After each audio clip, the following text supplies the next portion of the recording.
Hi guys, Lee here from Trading College. Sorry I was away last week on holiday, so didn't manage to do a YouTube video to my subscribers for the week ahead.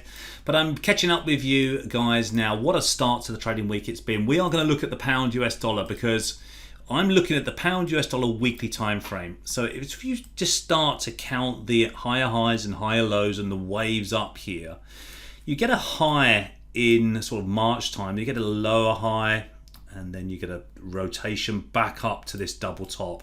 So we have a nice double top here in the markets, and then we get a bigger sell-off with a two-wave divergence. Okay, so we get divergence at the highs, which is an indication the market's going to sell off.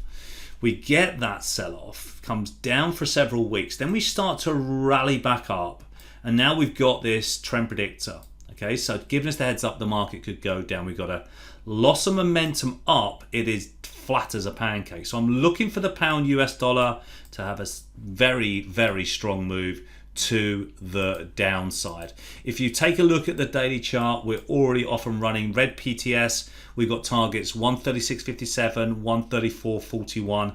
I'm looking for more downside. If we can break this 137.76, which we probably will do, I think it's going to be quite a big move to the downside, guys. That's the one I'm focusing on. Don't forget to subscribe to the channel.